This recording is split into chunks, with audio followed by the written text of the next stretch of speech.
এর পরে আমরা হচ্ছে একটা চ্যাপ্টার অলরেডি পড়েছি, তাই না? সাধারণ ম্যাট্রিক্স সম্পর্কে অনেকটা আমরা আলোচনা করেছি। আজকে আমরা যেটা পড়বো সেটা হচ্ছে ক্রিম এবং ক্রিম পার্সেন্টেজ। টেক্সটাইল বলা চলে সবথেকে গুরুত্বপূর্ণ একটা টপিক হচ্ছে ক্রিম বা ক্রিম পার্সেন্টেজ। কারণ ক্রিম সম্পর্কে কারো ধারণা আছে কিনা, সেটা ক্রিম জিনিসটা আমরা যে সাবজেক্টটা পড়ছি সেটা কিন্তু টেক্সটাইল ফিজিক্স, নট ফিজিক্স 2। কোর্সটা এখন হয়তো ফিজিক্স 2 লেখা আছে, বাট আমি কিন্তু এটা কিন্তু টেক্সটাইল ফিজিক্স পড়ছি। সো যা কিছু আছে সব কিছু টেক্সটাইলের সঙ্গে রিলেটেড আরো বেশি। আচ্ছা, ক্রিম কি আমরা জানি? ক্রিম আসলে কি কোনো নাম শুনছো? ক্রিম কি? নতুন একটা সম্পর্ক আপনার। আচ্ছা, আমরা একটু দেখি আসলে ক্রিম কি। আজকে আমরা যেটা বলবো সেটা হচ্ছে ক্রিম কি জিনিস, ক্রিম পার্সেন্টেজ কি, আর হচ্ছে কি কি ফ্যাক্টর এটার উপরে ইফেক্ট করে, আর ক্রিম বের করার একটা সূত্র আছে। এই সূত্রতে আমরা কিছু ম্যাথ করবো। এগুলো ছাড়াও ক্রিম পার্সেন্টেজ এন্ড টেকআপ পার্সেন্টেজের একটা হচ্ছে ম্যাথমেটিক্যাল টার্ম আছে, হ্যাঁ, এটা আমরা নেক্সট ক্লাসগুলোতে দেখার চেষ্টা করব। Write down the relation between cream percentage and take up percentage, এরকম একটা ম্যাথমেটিক্যাল টার্ম আছে, সেটা আমরা নেক্সট স্লাইডগুলোতে আমরা দেখানোর চেষ্টা করব। ঠিক আছে, খুব গুরুত্বপূর্ণ একটা প্রশ্ন।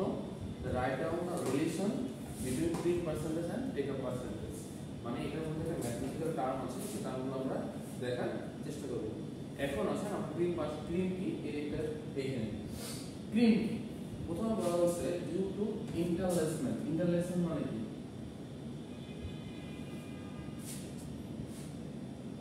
ইন্টারলেসমেন্ট মানে আড়াআড়ি গুণন, মানে হচ্ছে কি একটার উপর আরেকটা যাবে। আমরা হচ্ছে ওয়েব টিস্যুটা দেখছি, ওয়ার্ড টিস্যুটা দেখছি, জানো সুতাগুলো কিরকম হয়? যদি আমরা দেখো এভাবে হয়ে যায়, তাই না? মানে একটার সাথে আরেকটা, হ্যাঁ, আরেকটার সাথে আরেকটা এভাবে যায় পুরাটা, হ্যাঁ, মানে একটার সাথে আরেকটা কি ইন্টারলেসমেন্ট করে যায়। প্যাচ বলা হয় বাংলা কথা, যেটাকে টুইস্ট বলা হয়। আমরা যেটা সোজা বাংলা ভাষায় টুইস্ট করি না, তো বলা হচ্ছে যদি ডিউ টু ইন্টারলেসমেন্ট, মানে যদি কি হয় এটার উপর ইন্টারলেসমেন্ট হয় অথবা প্যাচ দেওয়া হয়, দ্য ওয়ার্ড ওয়েব চেন। আমরা জানি ওয়ার্ড কি ওয়েব কি, তাই না? ওয়ার্ড মানে কি আর ওয়েব মানে কি? ওয়ার্ড চেন যেটা বলে কি হবে, হরিজন্টাল নাকি ভার্টিক্যাল? ওয়ার্ড বলে কি হবে, আর ওয়েব মানে কি হরিজন্টাল। বুঝি তো এগুলো না বুঝলে কোনো সমস্যা নেই। এটা কি, এটাকে কি বলা হয়? এটাকে কি বলা হয়? ওয়ার্ড ডিরেকশন, তাই না? এটাকে কি বলা হয়? Web direction. মনে রাখতে হবে যে ওয়ার্ড ডিরেকশন সবসময় কি হয়, কি বলা হয়? আর এটা এটা হচ্ছে হরিজন্টাল বলা হয়, আর এটা কি ভার্টিক্যাল বলা হয়, তাই না? হরিজন্টাল মানে কি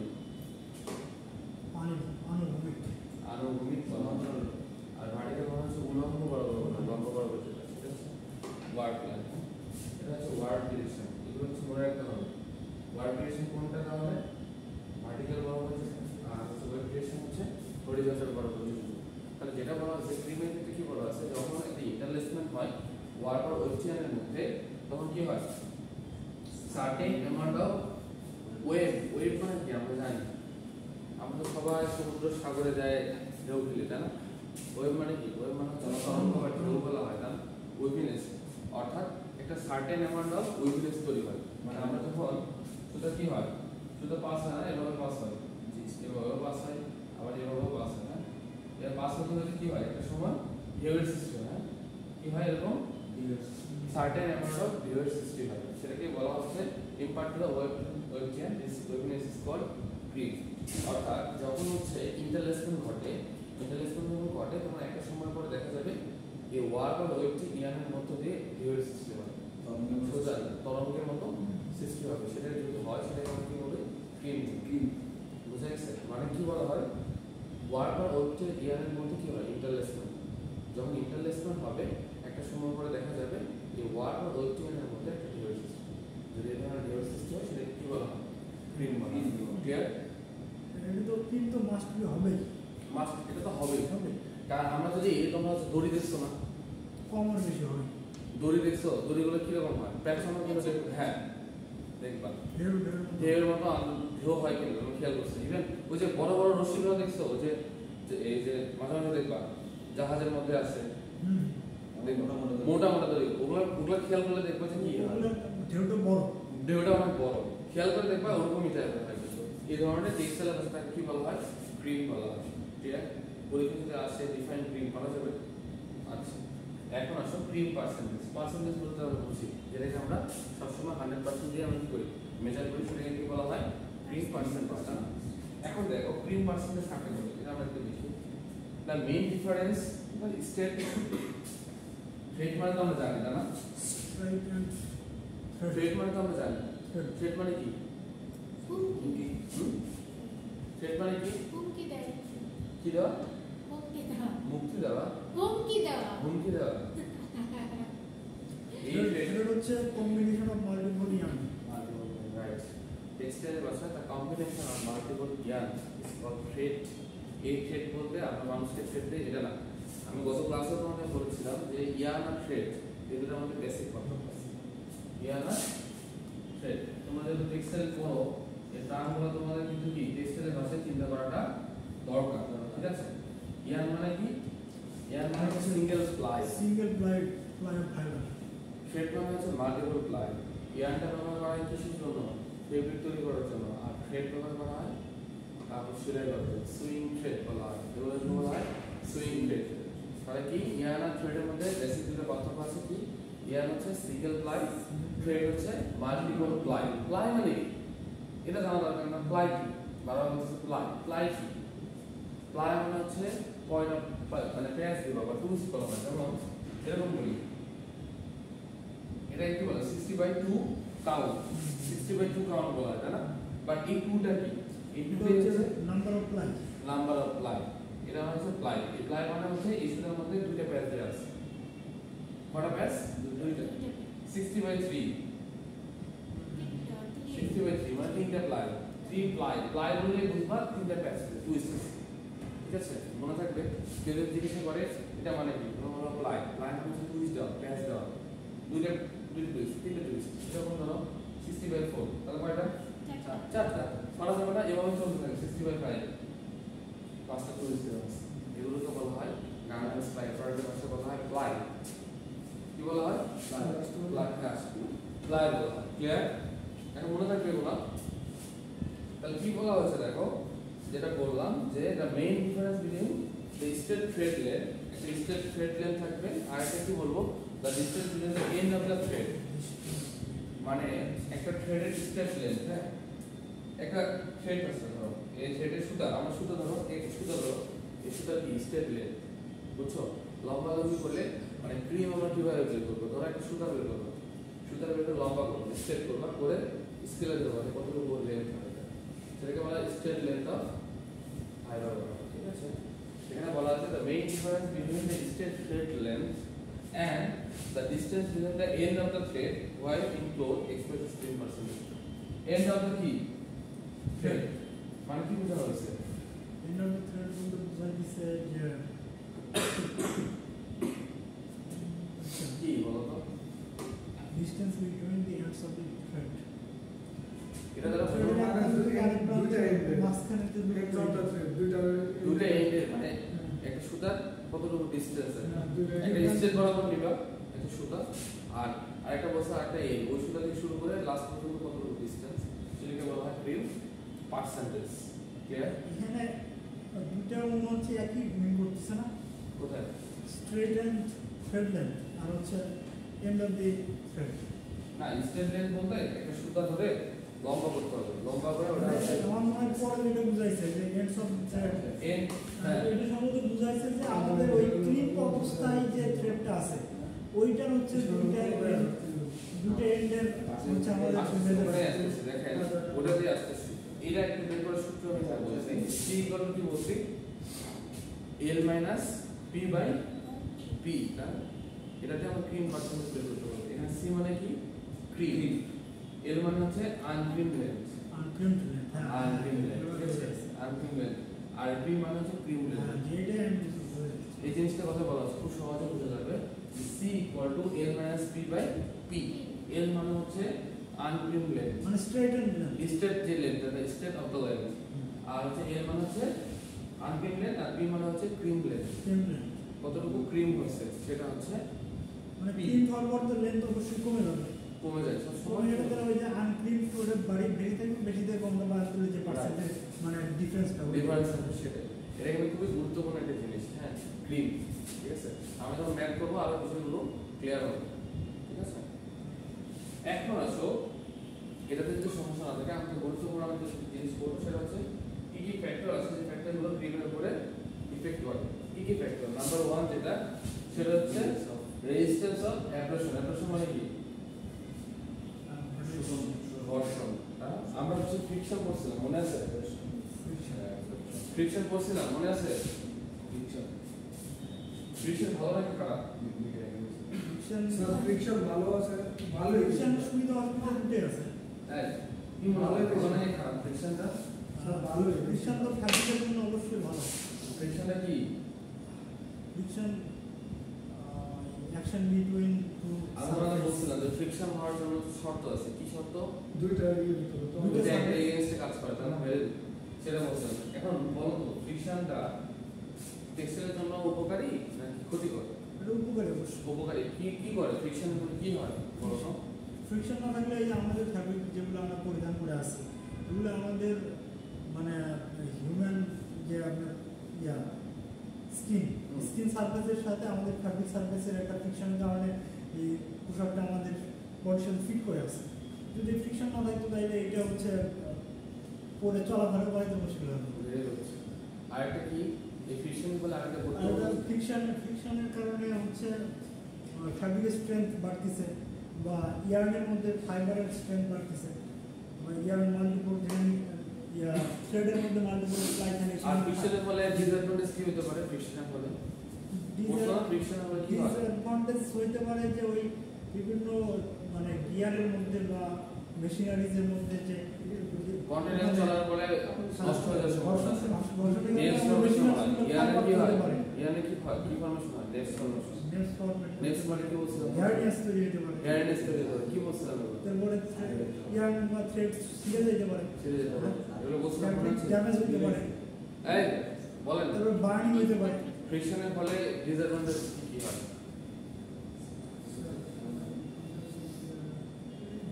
তারপরে স্ট্যাটিক ইলেকট্রিসিটি তৈরি হতে পারে। কাপড়ের লেন্থ বাড়ে না। আর আরেকটা হলো যে এটাই মানে ডিসঅ্যাডভান্টেজে আমি একটু ঢুকছিলাম জানি যে কাপড়ের লেন্থ বাড়ে না মানে কাপড় বেশি থাকে এরকম। ফ্রিকশনের ফলে অনেক কিছু হয়, যেমন নেক্সট ফর্মেশন ঘটে। হ্যাঁ, নেক্সট ফর্মেশন ঘটে, নেক্সট ফর্মেশন ঘটে, ঠিক আছে। আরেকটা জিনিস ঘটে, সেটা হচ্ছে রিডিউস দ্য স্ট্যাটিক ইলেকট্রিসিটি। বলছিলাম মনে আছে? রিডিউস স্ট্যাটিক ইলেকট্রিসিটি মানে কি? স্ট্যাটিক ইলেকট্রিসিটি কমে যায়। তারপরে এটা একটা গুরুত্বপূর্ণ রিডিউস না প্রোডিউস কোনটা? কোথায়? মানে এখানে স্ট্যাটিক ইলেকট্রিসিটি প্রোডিউস হয় না রিডিউস হয়? ফ্রিকশনের ফলে প্রোডিউস হয়। প্রোডিউস হয়। Produce. রিডিউস মানে তো কোনো produce static electricity, next formation ঘটে। তারপর আর কি করতে পারে? হিয়ারিংস। ইয়ারনেস। তারপর কি হতে পারে? বার্নিং হতে পারে না, আগুন ধরে যেতে পারে। এখন হতে পারে কিন্তু মেশিনারি নষ্ট হওয়ার সম্ভাবনা অনেক বেশি। ফ্যাব্রিক ড্যামেজ হতে পারে, ফেব্রিক ড্যামেজ হতে পারে, তারপরে ফাইবার ড্যামেজ হতে পারে, ইয়াং ড্যামেজ ব্রেক হতে করতে পারে। পারে। ইয়ার্ন কারণ এক কথা মনে রাখবা, যদি কন্টিনিউয়াস ভাবে মেশিন চলে, মেশিনের মধ্যে একটা ফ্রিকশন হয়, মানে কন্টিনিউয়াস যখন চলতে থাকে তখন কি হবে? ফ্রিকশন হবে। এই ফ্রিকশনের ফলে মেশিনারিজের হচ্ছে পার্টস নষ্ট হয়ে যাওয়ার সম্ভাবনা আছে, ক্ষয় হয়ে যেতে পারে। হয় হয়। এই জন্য তো তোমাদের একটা উদাহরণ দিচ্ছিলাম, তাই না? যে গ্যান্ডাইনে কি করা হয়, কি বলছিলাম, যে যখন হচ্ছে হার্ডওয়্যারিং এ সুতাটা চালানো হয় তখন মোম দিয়ে রাখা হয়। মোম দিয়ে গ্রিজ ব্যবহার করা হয়। কেন মোম ইউজ করার রিজনটা হচ্ছে, হ্যাঁ বলেন। হ্যাঁ, মানে ফ্রিকশনটা কমানোর জন্য। আমি বললাম যে এখানে যেটা হয় সেটা হচ্ছে সার্ফেসগুলো মানে গ্যান্ডাইং এ দুটো জিনিস আছে, একটা হচ্ছে কোর ওয়েল্ডিং, একটা হচ্ছে কোর ওয়েল্ডিং, আর একটা হচ্ছে হার্ড ওয়েল্ডিং। হ্যাঁ, হার্ড ওয়েল্ডিং যেটা করা হয় সেটা হচ্ছে হার্ড ওয়েল্ডিং এ সুতাটা চালানো হয়, সুতাটা যখন চালানো হয় সুতাটাকে কি করা হয়, সুতাটা যেন ঘর্ষণের ফলে সুতাটা নষ্ট না হয় সেই জন্য মোম ইউজ করা হয়। কি ইউজ করা হয়? মোম ইউজ করা হয়। মোম ইউজ করা হয়। এই মোম ইউজ করলে কি হবে? সুতাটা মোমের ভিতরে চলতে থাকবে, আর হচ্ছে কি হবে? ফ্রিকশনটা কমে যাবে। মোমটা হচ্ছে গলে যাবে, বা সুতা থাকবে। এতে তো এই যে মুসি যারা জুতা সেলাই করে এরা তো মোম ব্যবহার করে না, কারণ ওটা তো সেলাই করার সময় যাতে ছিঁড়ে না যায়। তো ইজিলি বা স্মুথলি যেন সুতাটা পাস হয়, স্মুথলি পাস হয়। তারপরে যে ঘুরিতে যে সুতাটা ব্যবহার করা যায়, নাটাইতে যে সুতা ব্যবহার করে ওখানে তো মোম ব্যবহার করে। স্মুথলি যেন পাস হয়। আচ্ছা, বুঝে গেছে এটা? এখন আমরা যেটা বলছিলাম সেটা হচ্ছে কি কি ফ্যাক্টর কাজ করে এই ক্রিমের জন্য। নাম্বার ওয়ান যেটা বললাম অ্যাব্রেশন, এটা সুসংগত বললাম। নাম্বার টু হচ্ছে সিঙ্কেজ। সিঙ্কেজ সম্পর্কে ধারণা আছে আমাদের? সিঙ্কেজ কি? সিঙ্গেজ মানে হচ্ছে ওই ইয়ার পরে ওয়াশের পরে যে সংকুচিত হয়ে যাওয়া, খাটা যাওয়া যেটাকে বলা হয়। সিঙ্কেজ কি? এটা কি? ওই যে সব কাপড় কি ওটা মেয়েরা ভালো বুঝে, মানে কাপড় কেসে দেওয়ার পরে কি ঘটে। আপনারা ভালো বোঝার কথা বোঝেন এগুলো সিঙ্কেজ কি? নতুন কাপড়টায় নতুন লোক বাজার নিয়ে কেসে দেওয়ার পরে কি ঘটে? জি আপনি বাসায় মানে মার্কেট থেকে নতুন জামা কাপড়কে কিনে নিয়ে বাসায় যখন কাছে দেন, ওয়াশ করেন, তারপর কাপড়ে কি ঘটে? কি বলবো? হ্যাঁ, আর এটাকে কি বলা হয় টেক্সটাইলের ভাষায়? ওটাই টেক্সটাইল ভাষায় বলা হয় সিঙ্কেজ। এই জন্য আমরা কি করি, আমরা সবসময় গার্মেন্টসের যে কাপড় তৈরি করি, ইভেন গার্মেন্টসের কাপড় তৈরি করি না, আমরা প্রতিনিয়ত কি করি, আয়রনিং বা প্রেসিং করি না, আয়রনিং অথবা প্রেস বলা হয়। এটা হচ্ছে গুরুত্বপূর্ণ একটা কাজ। কারণ আয়রন বা প্রেস করার উদ্দেশ্য হচ্ছে কি, to remove the unwanted crease অথবা unwanted shrinkage. Crease formation, crease মানেও কিন্তু self individual. To remove the unwanted crease অথবা আছে সিঙ্কেজ। অর্থাৎ কি করা হয় বলতো, এই তোমার ফোন দিয়ে সাইন করে দেখতে পারো। যেটা করা হয় সেটা হচ্ছে কি, আয়রন বা প্রেসার করে কি করা হয়, to remove the unwanted crease and shrinkage. ঠিক আছে, এই জন্য তো গুরুত্বপূর্ণ একটা জিনিস হচ্ছে সিঙ্কেজ। ঠিক আছে, যেটা ক্রিমের ফলে সিঙ্কেজটা ঘটে। তো সিঙ্কেজ কি করা দরকার, রিমুভ করা দরকার না আমাদের? সিঙ্কেজ রিমুভ করা দরকার। রিমুভ না করলে কি সমস্যা হবে বলেন কেমন?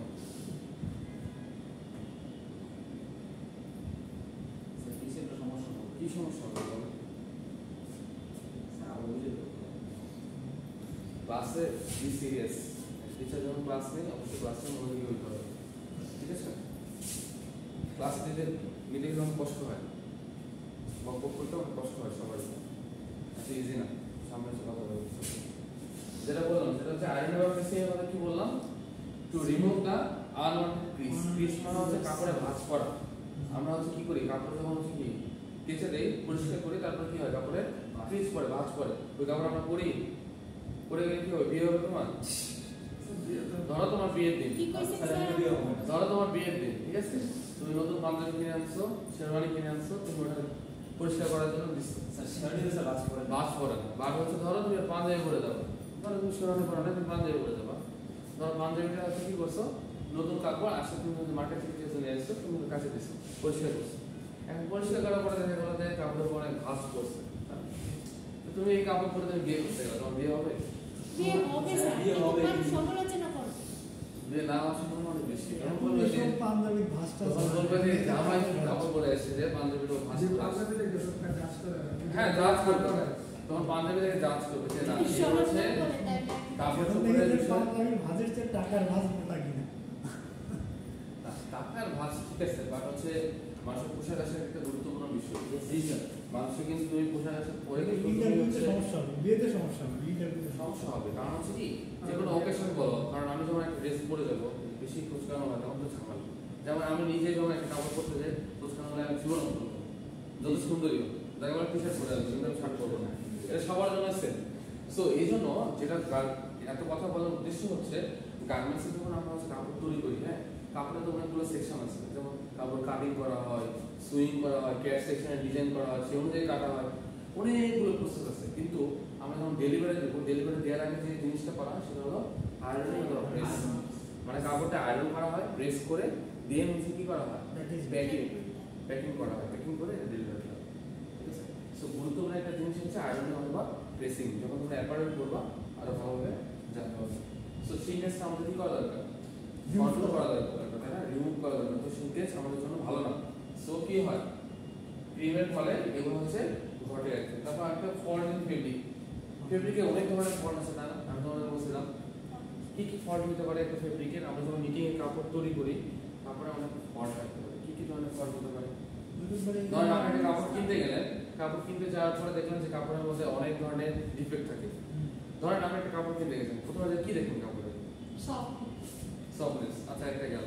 আর কি দেখেন? কোয়ালিটি কি মানে এখানে আমেজ মানে সুতোর ইয়ে ধরেন একটা কাপড় কিনতে গেছেন, ধরেন আপনি একটা থ্রি পিস কিনতে গেছেন, আপনি কি দেখবেন? এখানে ইয়ার কমফোর্টেবল আছে সেগুলো থ্রেডের মিসিং আছে কিনা হুম? অনেক সময় ধরেন কাপড়ের ফল্ট বলতে কি বোঝানো আছে? কাপড়টা ছেঁড়া আছে। ধরেন অনেক সুন্দর একটা শার্ট অথবা অনেক সুন্দর একটা জামা, জামার মধ্যে দেখবেন একটা ফুটা আছে, না কিনতাম না কিনবেন? স্যার অনেক সময় আমার কাপড় কিন্তু দাগ থাকে দাগ থাকে। হ্যাঁ, ও একটা টি শার্ট কিনতে গেছে, টি শার্টের পিছনে একটা হলুদ একটা দাগ, জি। কিনবা তুমি?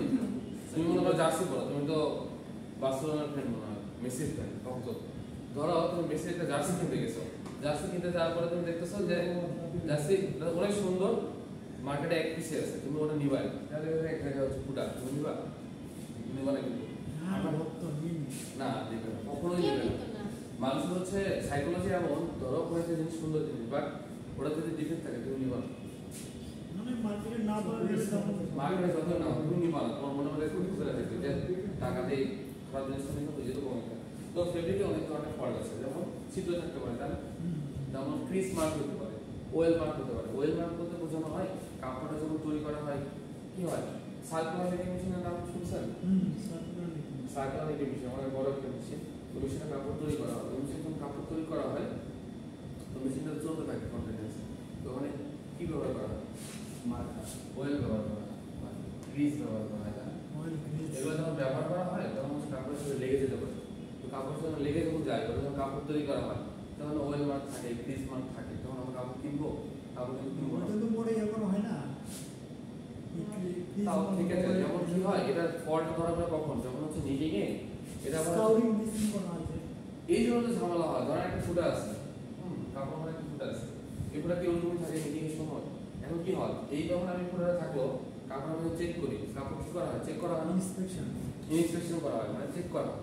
কাপড় যখন আরপিএম মেশিন চালানো হয়, ধরেন ওটা আপনি দেখতে পারেন না, তখন কি করবে? এটা যখন হচ্ছে ডাইং এ যায়, স্যার টিভির মাধ্যমে যাতে সে মাধ্যমে দেখানো চেক করানো কাপড় টি-শার্ট এবারে সিরিয়াস না fabric inspection 4 point inspection system, ওই যে কাপড় চেক করা হয় ওখানে। ধরেন এই ফলটা ধরেন আপনি দেখতে পারেন না, এখন এই ফলটা এতটুকু থাকবে, ধরেন কাপড়ের ছিদ্র থাকবে না, তখন কি হয়? তখন ডাই হয়ে যাবে, স্কার্টিং ব্লিচিং করা হবে, তখন কি হবে? এটার মধ্যে আর কি ঢুকবে? ডাইস কেমিক্যাল ঢুকবে, তখন এটা কি হয়ে যাবে? কাপড়ের স্কিন আরো বড় হয়ে যাবে, তখন কি হয়? কাপড়টা পুরোপুরি রিজেক্ট হয়ে যাওয়ার সম্ভাবনা অনেক বেশি। এই জন্য কাপড় যখন তৈরি করা হয়, নিটিং এ কাপড় ইনস্পেকশনটা খুবই গুরুত্বপূর্ণ, বাট আমরা প্রোডাকশন বেশি করার জন্য যা হয়ে যায় তাড়াতাড়ি করে ছেড়ে দেয় কাপড়, বাট এই ধরনের ফলগুলো মারাত্মক। কারণ হচ্ছে কাপড় হচ্ছে কি করা হয়, আপনারা বলছিলাম কাপড়ের ফল যদি 30 পয়েন্ট হয়, কত হয়? 30 পয়েন্ট হয়, সেই কাপড়টা হচ্ছে রিজেক্ট হয়ে যাবে। 30 এর উপরে যে পয়েন্ট হয়, 30 এর নিচে হলে কাপড়টাকে রাখে। বাট এখন যেটা করা হয় সেটা হচ্ছে যতটুকু কাপড় রিজেক্টেড আছে ওইটুকু কাপড় কি করে দেওয়া হয়? ফেলে দেওয়া হয়। কিন্তু সত্যি কথা, বাস্তব কথা সেটা হচ্ছে গার্মেন্টসে কোনো কাপড়ই হচ্ছে রিজেক্ট না, ওই কাপড়গুলো বিক্রি করা হয়। বাট ধরো তুমি অর্ডার দিচ্ছ, তুমি তার খারাপ কাপড় নিবা না, তাই না? তো যতটুকু জায়গা হচ্ছে কি খারাপ, সেটুকু জায়গা কেটে দেওয়া হয়। বাট আমি যেটা বলছিলাম 4 পয়েন্ট ইনস্পেকশন সিস্টেম বলছিলাম না, কি বলছিলাম? যে 0 থেকে 3 ইঞ্চির মধ্যে কত? 1, 3 থেকে 6 ইঞ্চির মধ্যে যদি হয় তাহলে 2, 6 থেকে যদি 9 ইঞ্চির মধ্যে ফল্ট হয় তাহলে 3, 9 এর উপরে হচ্ছে কি হয়? 4 পয়েন্ট। অর্থাৎ কোন একটা কাপড় নেওয়ার পরে অনেক বড় কাপড় হয় না, কাপড়ে যদি 0 থেকে 3 ইঞ্চি মধ্যে যতগুলো ফল্ট থাকবে সবগুলো ফল্টের পয়েন্ট কত? 2, 1। 3 ইঞ্চি থেকে 6 ইঞ্চির মধ্যে যতগুলোই ফল্ট থাকুক তার পয়েন্ট হচ্ছে 2। 6 থেকে 9 ইঞ্চির মধ্যে যতগুলোই ফল্ট থাকুক, মনে করো 5টা ফল্ট, বা তার পয়েন্ট কত? 3। আর 9 এর উপরে যতগুলো ফল্ট থাকবে, 9 ইঞ্চির উপরে পয়েন্ট কত? 4। এভাবে টোটাল যোগ করে পয়েন্ট একটা কাপড়ের মধ্যে যদি পয়েন্ট 30 হয়, কত হয়? 30 হয়। 30 পর্যন্ত রাখে যে না কাপড়টা রাখা যাবে, 30 এর উপরে যদি পয়েন্ট হয় সে কাপড়টা রিজেক্ট করে দেবে। এই জন্য ইনস্পেকশন খুবই গুরুত্বপূর্ণ এবং ইন্টারন্যাশনাল এটা ফলো করা হয়। 4 পয়েন্ট ইনস্পেকশন সিস্টেম বলা হয়। ঠিক আছে, এটা পরীক্ষা আসছিল না, এটা খুবই গুরুত্বপূর্ণ একটা জিনিস যে 30 পয়েন্টের উপরে হলে ওই কাপড়টা রিজেক্ট করে দেওয়া, ওটা বায়ার অ্যাকসেপ্ট করে। তোমরা যখন টেক্সটাইল চাকরি করবে এগুলো ধীরে ধীরে বুঝতে পারবে। তাহলে অনেক ধরনের ফল্ট আমরা জানলাম। তারপর কি ফেব্রিক ডিজাইন। আচ্ছা, আমরা যখন কাপড়, যেমন ধরো কিছুদিন আগে কিছু ডিজাইন ছিল কাপড়টা, মেয়েদের ড্রেসের ব্যাপারে বলি। কিছুদিন আগে ছিল যেমন আমি দেখতাম পাখি ড্রেস পাখি জামা তারপর কিরণমালা নামে কিছু একটা কোন dress দিন আছে। গেছে গেছে কোন দিন হ্যাঁ অনেক দিন চলে গেছে। এখন যেটা আসছে সেটা হচ্ছে পাকিস্তানি ড্রেস, পাকিস্তানি কাশ্মীরি কি যেন একটা ড্রেস আছে। তো আমরা কি করি, প্রত্যেকটা ফেব্রিকের ডিজাইন দেখি না, কিন্তু এই ডিজাইন বলতে পাখি ড্রেস আর যেগুলো বললাম কাকুলি ড্রেস এগুলো না। এই ড্রেস বলতে যেগুলো স্ট্রাকচার ডিজাইন বলা হয়, আমি একটু বলি এগুলো হয়েছে মোটামুটি। আচ্ছা, এই ডিজাইন বলতে বোঝানো হয় ফেব্রিকে অনেক ধরনের ডিজাইন আছে, ফেব্রিকের অনেক ধরনের ডিজাইন আছে। তার মধ্যে গুরুত্বপূর্ণ কিছু ডিজাইন আছে, যেমন ডায়মন্ড ডিজাইন, তারপর ডায়াপার ডিজাইন, তিন নম্বরটা হচ্ছে সেটিং ডিজাইন, চার নম্বরটা সার্টিং ডিজাইন, ঠিক আছে। তারপরে কি পাঁচ নম্বর হচ্ছে টুইল ডিজাইন, তারপর কি ছয় নম্বর কি আছে ব্রোকেন, অনেক কিছু আছে। এগুলো হচ্ছে ডিজাইনের নাম। তো বিভিন্ন কাপড়ের বিভিন্ন ধরনের স্ট্রাকচার আছে। আমাদের টেক্সটাইলে আমরা যখন কাপড় হচ্ছে পরিধান করি, ইভেন আমরা দেখো বিভিন্ন অর্নামেন্ট কাপড় যেমন তৈরি করা, যেমন তুমি ধরো বালিশের কাপড়গুলো দেখছো, ইভেন হচ্ছে বালিশের কাপড়গুলো দেখবা হচ্ছে ব্রাশিং করার মতো আছে, দেখছো? মানে আমরা যে ঘুমাই বালিশের যে কাপড়গুলো ব্রাশিং করা না, এই ব্রাশিং করার রিজন কি জানো? ব্রাশিং মানে আসল মতো ব্রাশ করা হয়, ব্রাশ করা কাপড় চিনো কোনগুলো? ব্রাশ করা কাপড় হ্যাঁ, ও মানে ভেড়ার লোমের মতো আমরা হচ্ছে মাথায় দিই না বালিশের কাভারগুলো কিরকম হয়, কেন? কমফোর্টের জন্য, কমফোর্ট। এই জন্য টেক্সটাইলে এটাকে কি করা হয়, ব্রাশ করা হয়। টেক্সটাইল কি করা হয়, ব্রাশ করা। এই ব্রাশ বলতে আমরা ব্রাশ করি, এটা না, এটা ব্রাশিং, এটা হচ্ছে ফিনিশিং এর পার্ট। আয়রনের ব্রাশ না, এটা হচ্ছে মেশিন আছে ব্রাশিং, এটা ফিনিশিং এর একটা পার্ট। আচ্ছা, ওইটা কিন্তু করা হয় যে ডেনিম ফেব্রিকে করা হয় না, মানে জিন্সে করা হয়, ডেনিমও করা হয়, মানে যে করার পরে তারপরে প্রেস করা হয়। এগুলো হচ্ছে তোমরা বাংলাদেশ পেলে ইন্ডাস্ট্রিতে যাবা, খুবই ইন্টারেস্টিং পার্ট, এগুলো দেখলে ভালো লাগবে। আমরা যেহেতু টেক্সটাইলে পড়ছি এগুলা। আরেকটা জিনিস চিন্তা করবা, বিভিন্ন ট্রাঙ্কগুলো তোমরা টেক্সটাইলের ভাষা চিন্তা করবা, কারণ আমরা টেক্সটাইল ইঞ্জিনিয়ার, আমরা হচ্ছে আমাদের ট্রাঙ্কগুলো আমরা টেক্সটাইলের ভাষা চিন্তা করতে হবে, ঠিক আছে? ও যাই হোক, যেটা ছিলাম সেটা হচ্ছে ডিজাইন সম্পর্কে। বিভিন্ন ধরনের ডিজাইন আছে না, যেমন twill design, diamond, diaper, setting, sorting, এগুলো স্ট্রাকচার আছে, ডাফটিং আছে, লিফটিং আছে। এগুলো তোমরা ফেব্রিক স্ট্রাকচার ডিজাইন একটা কোর্স আছে, পরবর্তী সেমিস্টারগুলোতে তোমরা এগুলো পাবো। সো খুবই ইন্টারেস্টিং। তো আমরা কি করি, আগে দেখতাম নকশি কাঁথা ছিল না, নকশি কাঁথা বিভিন্ন ধরনের ডিজাইন করে, আমরা সুই দিয়ে দেখি নকশি কাঁথা। ধরেন একটা চার কোণে এরকম ফুল লাগাইছে, তাই না? এরকম ফুল লাগাইছে, এগুলো কি বলে? এগুলো হচ্ছে স্ট্রাকচার বা ডিজাইন। এগুলো কি বলে? স্ট্রাকচার বা ডিজাইন। আমরা করি না, মেয়েরা এগুলো বেশি করে স্যার। আবার হাত পাখাগুলো দেখছো তোমরা দেখছো না জানি না, হাত পাখাগুলো বিভিন্ন ডিজাইন আছে, চাইনা ইউজ করা। হ্যাঁ, এখন মানে চেঞ্জ হয়ে গেছে, বাট এই জিনিসগুলো বিভিন্ন ডিজাইন কিন্তু তৈরি করা হচ্ছে, এই জিনিসগুলো ভালো আছে। আর একটা ফেব্রিক কস্টিং, খুবই গুরুত্বপূর্ণ একটা জিনিস হচ্ছে ফেব্রিক কস্টিং। কস্টিং যদি বাড়ে তাহলে কি হবে বলো দেখি? ধরো তুমি একটা কোনো জায়গায় চাকরি করো, ঠিক আছে? ধরো তোমার বেতন হচ্ছে 50,000 টাকা, তোমার কস্ট 60,000 টাকা, তুমি চলতে পারবা? তো বাংলাদেশের এত ইন্ডাস্ট্রিগুলো মেইন রিজন দেখবে ওরা কিন্তু প্রচুর রেভিনিউ অর্জন করে, মানে প্রচুর টাকা পয়সা ইন্ডাস্ট্রিগুলোতে। কেন বলতো? কারণ হচ্ছে ধরো একটা টি শার্ট তৈরি করতে সর্বোচ্চ কত টাকা লাগে? তার আইডিয়া আছে? টি শার্ট আর একটা টি শার্ট তৈরি করতে সর্বোচ্চ কত মিনিট লাগে? 80 টাকা। আর টি শার্ট তৈরি করতে কয় মিনিট লাগে? 7 মিনিট। যদি ফুল প্রসেস হয় 7 থেকে 8 মিনিট। যদি 7 থেকে 8 মিনিট, 7 থেকে 8 কত সর্বোচ্চ 10 মিনিট লাগে ধরে নিন। ধরো একটা 10 মিনিট যদি লাগে টি শার্ট বানাইতে, এই টি শার্টের পিছনে খরচ কত? 80 টাকা। 80 টাকা তো কত লাগে? 75 থেকে 80 টাকা খরচ। এই স্যার হ্যাঁ, শ্রমিকদের মজুরি সহকারে ধরো 80 টাকা। আচ্ছা, একটা টি শার্ট বিক্রি করার কত টাকা? মিনিমাম 500 করে তো। ধরো 500 টাকা, তাহলে কি হলো বলো তো? এর কত টাকা? 420 টাকা। মানে এখানে তো এটা 80 টাকা, তো এটা $8 হয়ে যাবে। আচ্ছা, সেটা ধরেন বিদেশের কথা বাংলাদেশের কথা চিন্তা করেন, বাংলাদেশে 80 টাকার এই ইন্ডাস্ট্রিগুলো তৈরি হচ্ছে, কিন্তু আমরা কিন্তু কত? 500 টাকা। তাহলে একটা টি শার্টের দামই যদি 420 টাকা করে লাভ হয়, মানে প্রফিট কত মার্জিন হাজার পিস কাপড় তৈরি হচ্ছে প্রত্যেকটা ইন্ডাস্ট্রিতে, তুমি বোঝো। কি পরিমাণ রেভিনিউ অর্জন হচ্ছে তুমি কল্পনা করতে পারবে না ইন্ডাস্ট্রিগুলোতে। আর বাংলাদেশে যেটা হয় সবচেয়ে সমস্যা সেটা হচ্ছে মজুরি কম বাংলাদেশে, এই জন্য অনেক লাভ হয়। তোমার কি মনে হয় ইন্ডাস্ট্রিগুলো এত পরিমাণ শ্রমিক তাও কি লাভ হচ্ছে না? কেন লাভ হচ্ছে? প্রত্যেকটা পিছিয়ে এত পরিমাণ লাভ হলে তো আর ক্ষতিপূর্তি হবে স্বাভাবিক। না স্যার এখন অবস্থা খারাপ, কারণ গ্যাসের প্রবলেম কখনোই খারাপ না। তোমার কি গ্যাস মনে হয় প্রবলেম আছে, গ্যাসের যে প্রবলেমটা কথা বলছে, আমি তো নিজে জব করে আসছি, এখন যেটা ফেস করতেছে এরকম আগামী 10 বছরে যদি ফেস করে টাকা শেষ হবে না। এটা তো হবে না স্যার, একটা তো এভারেজ রেভিনিউ আসে। বড় বড় ইন্ডাস্ট্রিগুলো রেভিনিউ অর্জন করে, এই জন্য মাঝে মাঝে বলে না যে অমুক ইন্ডাস্ট্রি বন্ধ হয়ে যাচ্ছে, ক্ষতি হয়েছে। ক্ষতি না, লাভের ক্ষতি ওটা, বুঝছো? কারণ ধরো তুমি এক বছরে যদি 10 কোটি টাকা রেভিনিউ অর্জন করো, পরবর্তী বছরে যদি তোমার 1 কোটি টাকা মানে লস হয়, এটা কি তোমার লস? মানে একটা প্রফিট দিয়ে আরেকটা ইন্ডাস্ট্রি করে ফেলে করে অ্যাভেলেবল করতেছে। একটা ধরনের। এই ফেব্রিক কস্টিংটা যারা মার্চেন্ডাইজিং তোমরা জব করবা তাদের জন্য গুরুত্বপূর্ণ একটা জিনিস ফেব্রিক কস্টিং। ফেব্রিক কস্টিং কিভাবে করে? ফেব্রিক কস্টিং কিভাবে করে? ফেব্রিক কস্টিং কার আইডিয়া আছে?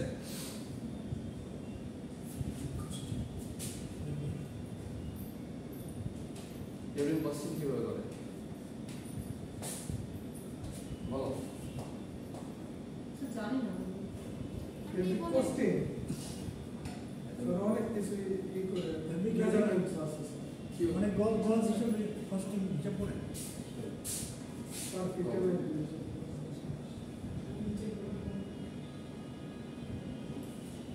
টোটাল কস্ট আর হচ্ছে রেভিনিউ।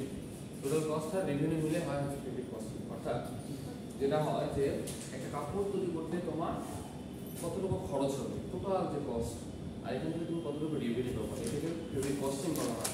অর্থাৎ মার্চেন্ডাইজার যখন অর্ডার নেয়, অর্ডার নেওয়ার সময় দেখে যে একটা কাপড় তৈরি করার জন্য মানে কতটুকু খরচ হচ্ছে, টোটাল কস্ট। টোটাল কস্টটা কি? ওই র মেটেরিয়াল থেকে শুরু করে একদম প্যাকিং পর্যন্ত যতগুলো সেকশন আছে ওভারঅল কতটুকু খরচ হয়। এবং ওরা দেখে আমি যদি দাম কমায় রাখতে পারি কতটুকু আমার লাভ হচ্ছে। কারণ একটা ফ্যাক্টরির পুরো লাভ বা বিজনেস বলো পুরোটাই মার্চেন্ডাইজারের উপর ডিপেন্ড করে। পুরা মার্চেন্ডাইজার, তোমার নাম শুনছো তো? মার্চেন্ডাইজার এটা হচ্ছে গুরুত্বপূর্ণ কাজ। এরা করে কি? এরা হচ্ছে অর্ডার নেই, বাইরে থেকে কারা অর্ডার নেই? মার্চেন্ডাইজার। এরা অর্ডার নিয়ে কিন্তু কাপড় তৈরি করা হয় বিভিন্ন সেকশনে। এরা আগে দেখে, এই জন্য ফ্যাক্টরি মাথা বলা হয় এদের। ঠিক আছে, ফ্যাক্টরি কি বলা হয়? মাথা বলা হয়। কারণ ওরা যখন অর্ডার নেই, কোনো একটা জিনিস যখন অর্ডার নেয় তখন দেখে এটা অর্ডার নিলে কত কস্ট ওরা যদি ফেলাইতে পারে, রেভিনিউ কতটুকু আছে। সবসময় কিন্তু রেভিনিউটা এদের উপর ডিপেন্ড করে। এই জন্য মার্চেন্ডাইজারের চাকরি খুবই কি স্মার্ট জব বলা হয় টেক্সটাইল ভাষায়। যারা স্মার্ট তারা হচ্ছে মার্চেন্ডাইজিং চাকরি করে। হ্যাঁ, সেটা হচ্ছে এই বিষয়টা, কস্টিং এর ব্যাপারটা খেয়াল করে। কারণ যদি তুমি কোম্পানিকে দিন শেষে যদি তুমি বেনিফিট না দিতে পারো, তোমাকে রাখবে। এই জন্য যেটা হয় কি প্রত্যেকটা প্রোডাক্টে লাভ আছে। আরেকটা জিনিস, কারণ এখানে কস্ট কিন্তু কি হয়, সব কস্ট আছে, আবার কি ইয়ার কস্ট আছে,